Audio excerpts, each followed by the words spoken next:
Yet another win in a series of victories for the deputy president, but this one has come with a catch. The judges of the ICC have only partially granted his request not to attend the sessions in person, at least not for the entirety of his trials, but he will be required to attend only the key sessions, such as during the opening and closing statements of all parties and participants, when victims present their views and concerns in person, during the delivery of the judgment, if applicable, the sentence hearings and the sentencing itself, if applicable, during the reparation hearings, or as directed by the court.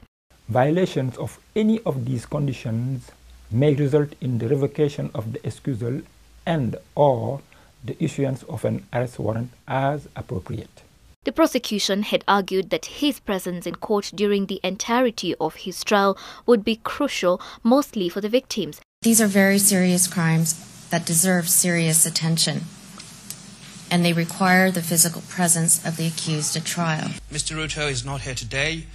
Your Honours, with the consent of the bench, he returned to his duties in Kenya. But somehow is this a sham today? Is this a fiction?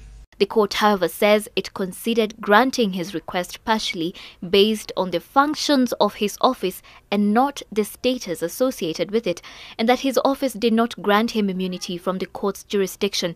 But in her dissenting opinion, Judge Olga Herrera said it will be wrong to excuse Ruto from attending court sessions based on his status as deputy president. The excusal allowed to Mr. Ruto is purely a matter of striking a reasonable balance that accommodates the demanding functions of his office as deputy head of state of Kenya and, quote, not merely the gratification of the dignity of his own occupation of that office, end of quote.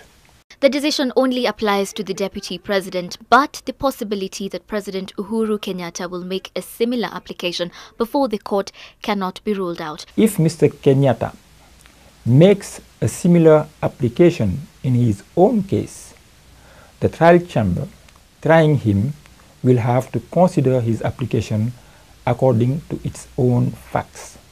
Earlier this month, the judges at the ICC accepted a request from Ruto's lawyers to have the start of his trial pushed back to give them more time to prepare. The court also gave consent that part of the trial be held in Kenya and Tanzania after caving in to great pressure from other African states to drop the charges altogether against President Kenyatta and Deputy President William Ruto, and radio journalist Joshua Arap Sang having passed the harshest verdict on the court yet as a racist court. Sheila Sendeo, NTV.